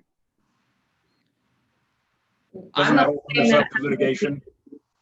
I'm not saying that has to be a max. I would think that you would have to allow anybody within CP1 if that's what one business gets, another business gets it too. Unless isn't that right, Bill? Unless it's business specific, Yeah. but I don't know that you could do that. I would make it such that we have certain requirements for lighting. That's going to be the main problem I can see from signage. During the daytime, you can drive by and kind of ignore it, but at night it's so bright, and especially in the neighborhood. And it gets back to the dark sky compliance, but we may want to think about some specific requirements for lighting, such as turning them off after 10 o'clock or 9 o'clock or whatever, and a certain amount of illumination per sign. Does it have to be a digital sign? Or so you could make that part of it too, if it doesn't need to be a digital.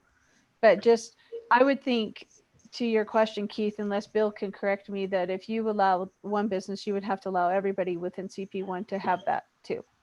Well, you don't have to, but it does kind of set that precedent.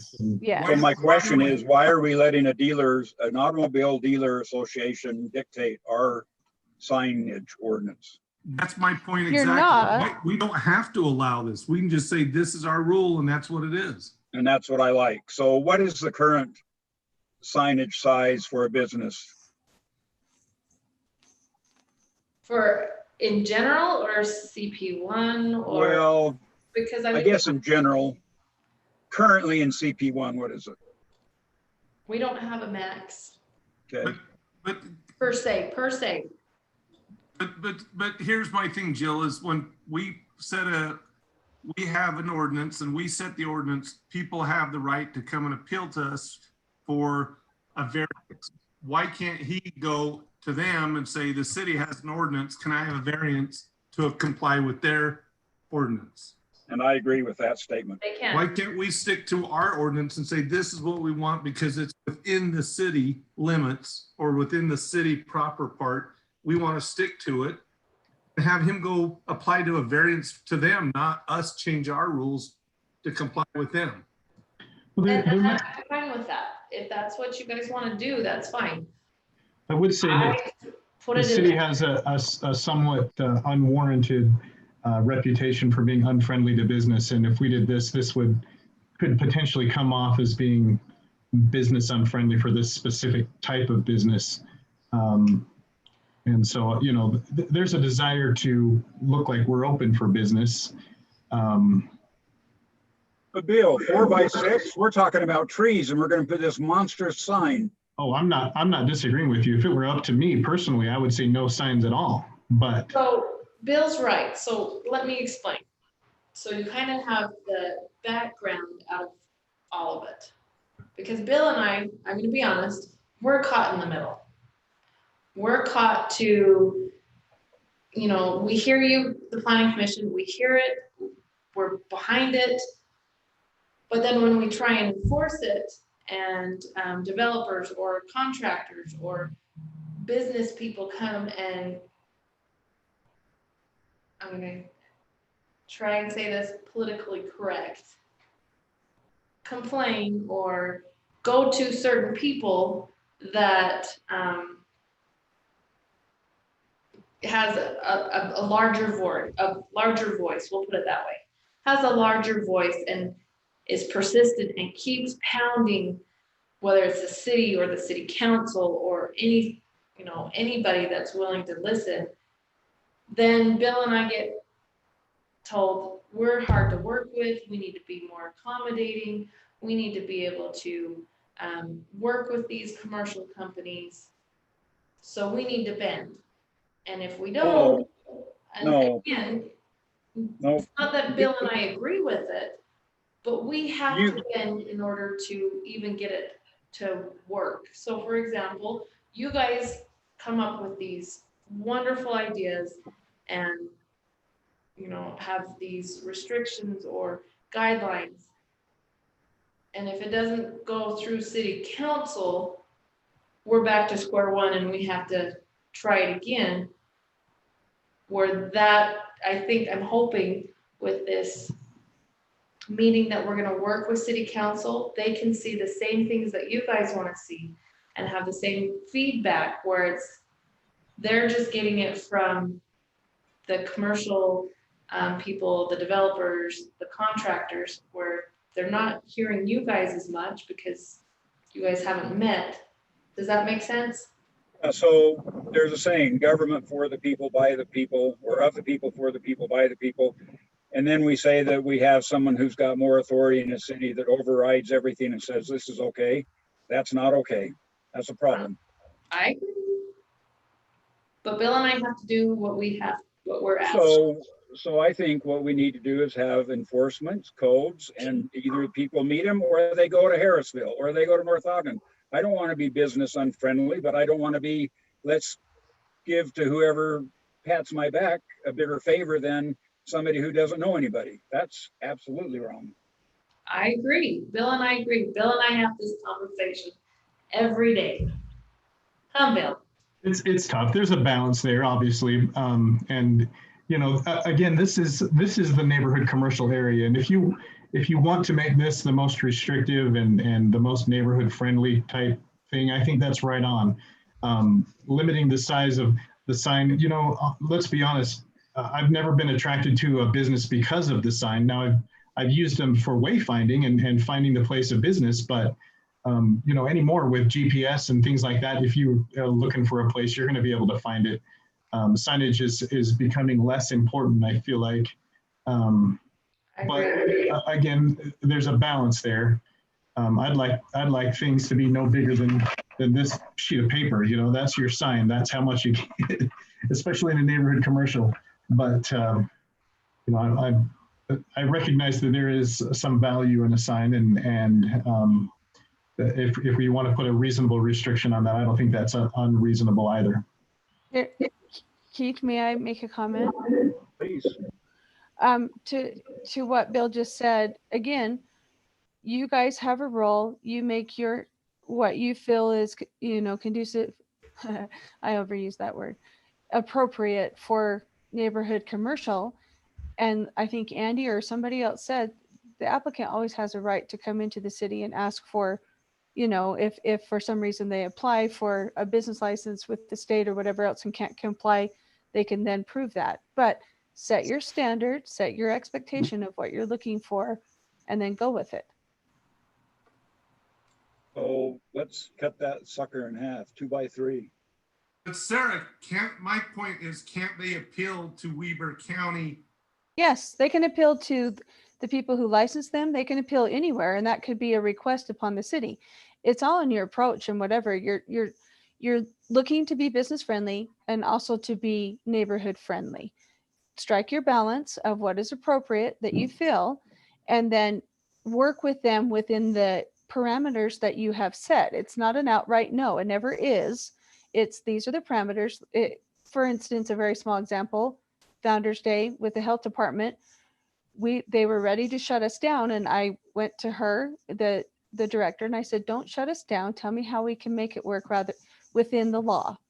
So you set your parameters, you set what you're comfortable with, and then it's all in how you work with it. And they can appeal to the state or the people, the division that licenses their, you know, whatever.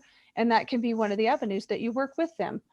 But you also have a responsibility to protect the interests of the residents too, to make it appropriate for a business of this type to be in a neighborhood. So you're trying to strike a balance. And I think that your questions are absolutely valid. So yes, Andy, absolutely. No matter how you look at it of what is appropriate, not restrictive, but appropriate. There you go. So we'll fix And the that. next question would, how would they place the sign, Jill? Would it be wall mounted or pole mounted in the easement? Sign shall be on building only. Okay. I love that. So that means it has to be on the building. It's not going to be a little thing that you shove in the ground. And as you can tell, no balloons, no banners, no flags, no motion signs. Those are all no-goes. So with that in mind, could the applicant also advertise on that sign? Advertise what? So he's got cars, an online car dealership, and he's saying Bob's Online Cars special this week, and then it'll flash through, you know, several different cars. So there's constantly a running board, kind of like the city has. So let's talk about that. Is that those type of signs something that you guys want there? Or do you just want a sign that's not even illuminated, or sorry, just a sign, no electronics, no.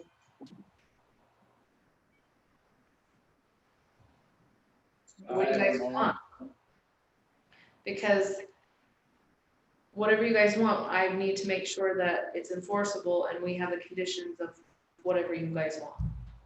Or whatever you guys feel would be the look of things in that zone. Julie had a question. No? Oh, I thought I seen you raise your hand. Okay. So what if we allow? I have a question. Go ahead. I feel like if it's painted, if it's like not a blinky sign, then it can be 4x6 if it's up on the wall. It's a blinky sign, it should be smaller. That's just how I feel. I can't, when you're driving by, I don't see it. If it's only 2 by 3, I'm not gonna be able to read it. But if it's 4 by 6 and it's up on the thing and it's painted, then it's like just the title of the business. I think it looks fine. It doesn't offend, it doesn't bother me. It's not in my face. It's not too much. But if it's blinky and bright, then yeah, that's going to be way too much. But if it's smaller and blinky, then it's okay. Do you know what I mean? And so then do you guys, if it's just a sign, no illumination, a non-illuminated sign, No, just I don't sign. know. We live in an age of technology, and I think somebody to be restricted if they can't take advantage of that LED. Well, hold on. So what I'm saying is, if it's a non-illuminated sign, so like Okay. Alicia was saying, just a flat sign, Okay, then you allow it to be a little bit bigger. I Or, think that's appropriate. and then if it's illuminated, you can have it a little bit smaller. I don't know, like, that's an idea. What's your guys' thoughts? That's what I'm hearing Alicia say. I'm okay with that. Dean? what if we just give them a total square footage that they can use for signage? And if we're okay with a 4 by 6 of 24 square feet, then we say on your property, you can have 24 square feet of signage. And if they want to make it 1 foot wide and 12 feet long or 24 feet long, they can. And we're not trying to make them fit within a real estate sign or a yard sign or anything like that. They can actually decide and design their own sign within the square footage allotment that we allow. And as far as, again, I don't know why we're calling it online car dealership when we're requiring a structure now to be there for a sign. Doesn't make sense, but whatever. You got it. It's backwards. Like, So Dean, if we said 24 square feet yeah, on the building and we don't care, let them design it. 24 square feet on the property. Well, So- that does create a problem, because if they put if they put a sign that's on a pole in the easement, now it becomes a problem, right? Yep. I guess it would have to be on their property. It couldn't be in the easement. It Well, has to be a on lot of their people, property. we Why do could we care put, if it's on a building or on a monument sign or on a post? Why do we care? Like, we just care that we can find the place and that people can find the place. And we don't want a 48 by 100 billboard. We just want a restriction. And to say they can't use a digital sign in 2020, that doesn't make any sense. I agree with that. Like, most signs are gonna start doing that, and yeah. we've So just what gotta we're- agree what with we're trying to say, what we're trying to say is the city can have a sign any size it wants and illuminated, and we can do whatever we want. But if you want a business, then you can't have an illuminated sign, and it's an online business only, but you have to have a building there to put your sign on, and you have to have an office there, but it's online only. Wait, if it's an online only thing, why do you have a sign at all? So you can find the place, Bill. It's part of business, like it's commercial real estate. Well, So, I'm not disagreeing. I'm just saying, if you're gonna have a sign, then the city has the right to set up reasonable restrictions on that, right? What is the Yeah, size of the exactly. sign? that's- Reasonable restrictions that emulate what's on our property as a city. We have a monument sign as at our city offices. So, yes, well, But there's a significant setback on that. And It's that not- sign came across the plains with the pioneers. That's that's great grandfathered in. yeah. How big is that sign? The one in front of the city offices? It's big. I'm not sure. I'd say it's I'm probably not 4 sure. by 8. How so big is it? I don't know, I'd have to look. I just Okay. wanted to have I just comments. want- It's probably 4 feet by 6 feet. There you go. So, in listening, Does it have to be I complex is my question. I agree with Dean, because we don't necessarily want to design everything for them. If we give them the guidelines, the question is how big do you want this? What is the biggest you feel would be fine? 30 just feel square like feet. 2x3 is too small. I feel like can't see, or they're not gonna be able to fit. I don't know. I just feel it's too small. I don't know. Dean's onto something. If you give them the square footage, then they'll have to fit within the square footage. Exactly, so that's what I'm getting at. What is the biggest square footage of sign that you're fine with? You know, because Dean made a good point. If it's 24 square foot, they could do 1 and then 12 feet.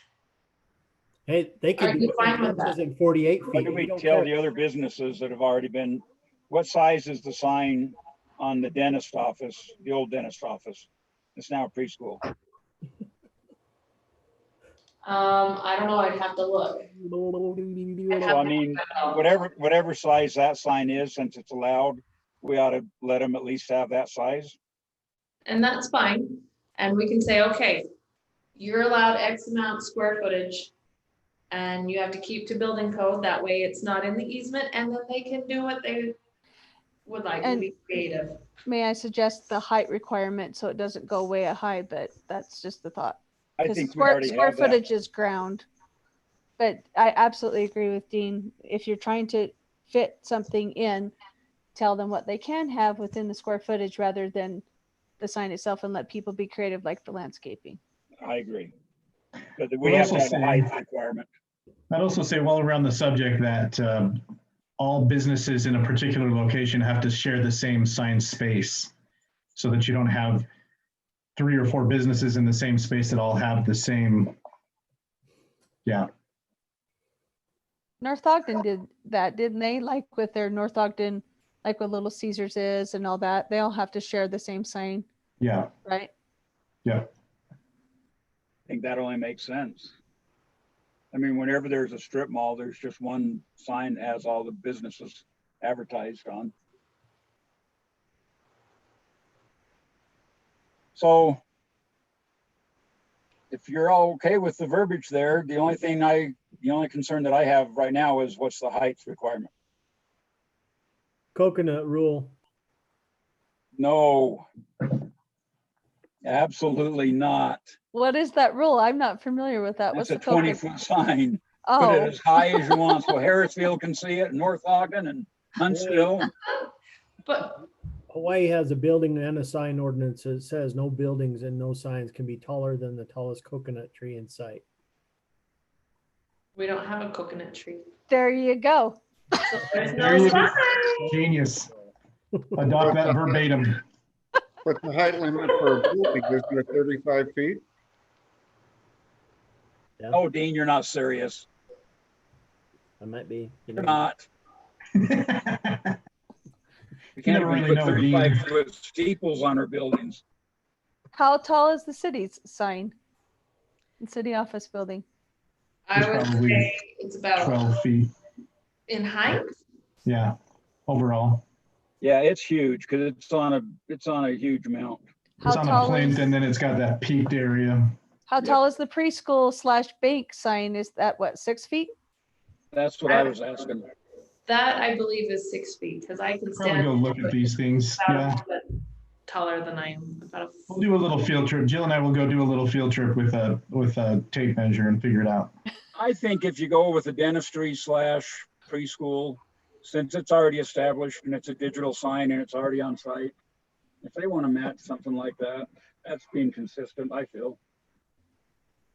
Okay, I have a suggestion for your language, Jill. go for it. A single-sided sign should not exceed 24 square feet. A double-sided sign should not exceed 40 square feet. Are you smoking something, dude? You mean 48 or, No, if it's double-sided, it gets smaller. Does that make okay. sense? So let's leave the 24 and the double-sided. They can advertise the same thing both ways.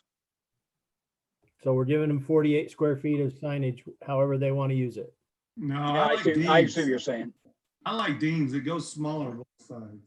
So, okay, I want to make sure I got this right, because I'm writing it down. Single-sided, 24 square foot.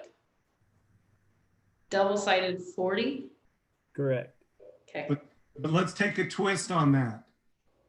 the twist is go measure the dentist office / preschool and match their size. So you have to go back down to the size of whatever the preschool is. I'd also say that we want the sign to be the 24 square feet is the copy area of the sign, and not, so if you do a decorative thing, it's you can go bigger or higher if you want to with that, but the actual copy area of the sign where the text is and Eat at Joe's and whatever, that's where your limitation comes in. Correct, the information side. And that ordinance actually comes out of Brigham City. That's how they control their signage up there. They have maximum square footages per property, and they don't allow the banners and the balloons and all that stuff, but it doesn't stop anybody from doing it. It just says they have an ordinance that doesn't allow it. So it's a good ordinance. It's an easy place to start, and it's not too I confusing. actually liked theirs. I do too. I'm okay with that. I'm just concerned that if the sign's bigger than the business. But if it's online. So let's have them have an online sign. You can have as big an online presence as you want. And then it can be as big as that screen will hold. The interesting thing is we've gone from people saying 4x6 is too large to now 46. Yeah, Bill, I don't know where you came from with that last one. I think 4x6 is the max. If they want to have something above it and then a streamer below it, that's okay. Keep it within the 4x6. Are with the electronic signs, are you fine if I put that they cannot advertise for other businesses? Yes, Okay, but they can certainly advertise what's on their property. agreed. Okay. That's it for the online auto sales. The reason why I did parking lots and storage at the same time is, for example, something like what Nick was proposing, having his office in one lot and the parking lot in another. Because it's two different parcels and the use is different on each parcel, we had to make sure that that use would be taken care of as well. So really quick, because this is not going to take very long, the parking lot conditions are the exact same as what's in the online auto sales. Are you guys fine with that if I make the corrections that we discussed?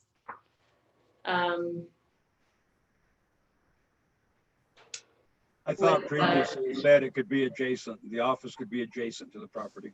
Right, it can be, but if the actual use of the sales, because the sales is gonna be online, keyword online, is going to be in the office, because that's where the papers are gonna be signed and all that other stuff, which is great, fine, grandipity. But the parking lot is where the cars are gonna be parked for test driving. So that use is technically, and this is what I verified with the ombudsman's office, the use of that parcel would technically be storage because the cars are sitting there, / a parking lot because that's all that's there. Does that make sense? Sure. Okay. So again, the conditions would be the same, the landscaping, the parking, which I'll make the corrections that we talked about previous, so we don't have to rehash those out, because I don't want to be here till 10.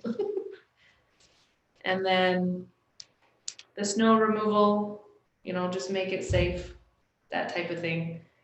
And then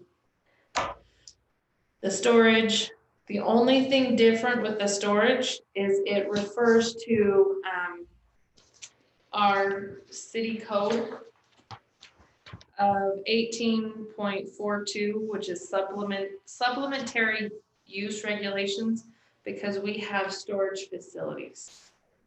And we want to make sure if they're storing on a separate parcel, that the use is also regulated with our storage pieces. Does that make sense? Yep. Okay. Other than that, that's it. Commissioner, That any was all. concerns? Anything other than what we've discussed?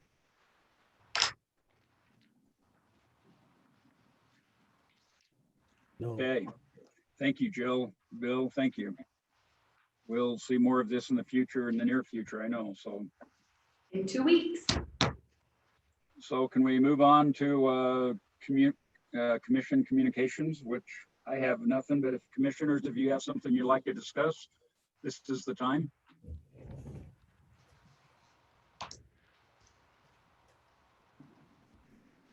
Crickets. Well, I wanted to ask Jill one thing. Jill, when you make your proposed rules for number of trees and landscaping, if you do that on a percentage basis, like 12,000 square feet is 1,800 square feet. What is your measurement on a percentage basis that gives you how many trees that's going to be? Is it the square footage of a mature canopy, the diameter of a mature canopy? I'm having a tough time figuring that out if you just say a percentage basis, where the trees are actually going to be placed, how close they're going to be together.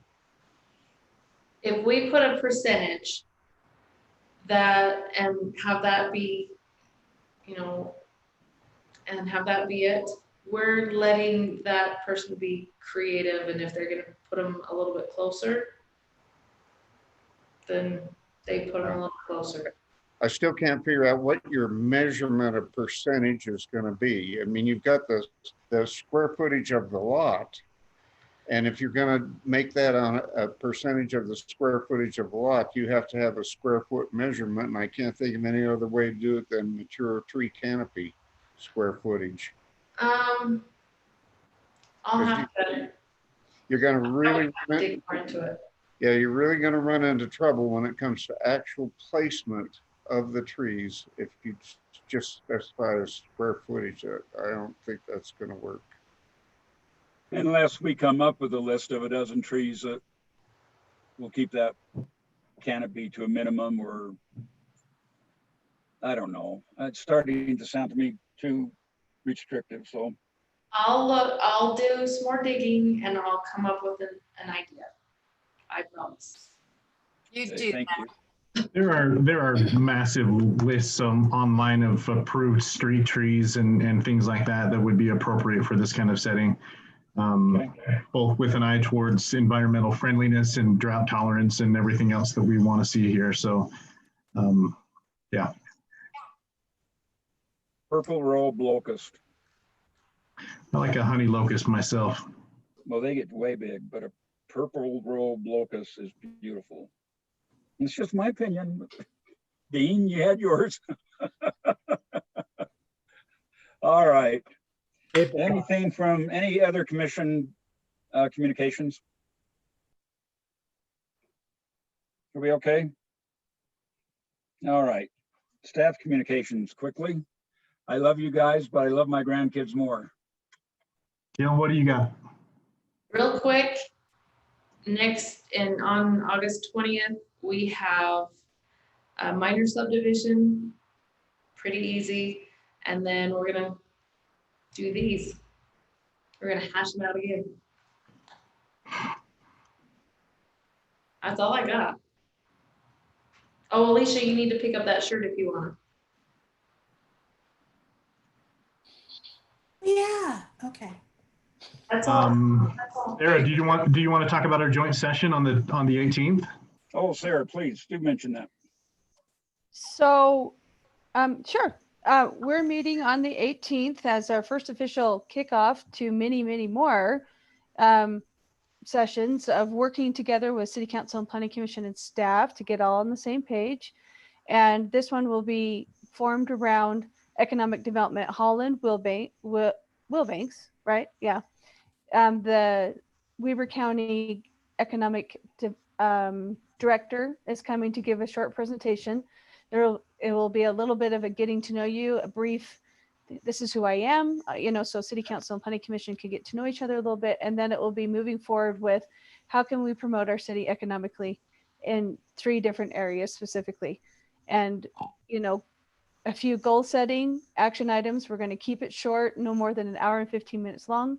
And then we'll do those monthly for 3 months. And if we need to move on, but it came about as, a few council members and planning commission members got together and decided that we really need to be proactive with our city to make sure our ordinances are written well and are enforceable, and go along with our goal with economic development and make sure that our city is planned well and everything within our general plan, and working in a reach out way with the county and the state, with EDC Utah and everyone, so that we can really try to promote and invite and entice economic development within our city and have our city run well in a reflection with economic development and planning. And the hillside, Tyson has some great ideas with Dana about how to do, for instance, oh, my mind just drew a blank. What day is that? A sensitive lands overlay. Yes, the sensitive lands overlay, and how to use that appropriately, because A5 is our holder, but still respect the A5, but with, why isn't it coming to me? Help me out here. When you condense the development. Oh, like in a PRUD. Yes, sorry, I don't know why. So we would do density Cluster, bonuses and things. go, cluster, Clustering. for heaven's sakes. Anyway, it will be on the 18th. It will start at 6. It has to be Zoom, unfortunately, but it will be a good introduction. We've been wanting to meet together with Planning Commission and City Council for a while, and also staff, everybody in the same room, where we start those conversations and be, as one, united as a team. So That's the hope. Wednesday the Tuesday the 18th at 6 p.m. Okay. Week and a half. Yeah. Will you Jill send out an invite, and let's get a roll call of who can and will be there? Yes. And are we going to be able to social distance and meet regulations still? This time we can't because it has to be recorded. Okay. Otherwise, we're going to work towards that, though, dang it, because I don't know how you have a workshop on Zoom, but Yeah. whatever. Yeah, this impersonal stuff is impersonal. Yeah. Okay, so if you'll send that invite, Jill, then we'll get a roll call, and we'll plan on seeing hopefully all of you on the 18th. And We're really excited about it. This is going to be a great opportunity for us to not only get together and discuss ideas, but really set some goals like Sarah talked about, and get a direction for staff and for the Planning Commission and City Council going forward with some real positive ideas. And yeah, we're just, everybody's just super excited about it. So please plan on being there if you can. thank you, Bill. And I echo everything you say. It's a move in the right direction. This ad hoc stuff doesn't work well for me, and I don't think for any of us. So this will be a good way to set a plan and move forward and work together. Okay. All right, guys. Meeting adjourned. Thank you very much. Appreciate it. Thanks, everybody. Have a great evening. It was a really good discussion, you guys. So. Have a good week. You too. Thanks, Jill. Thanks, Dean. Thanks, Julie, Jeff.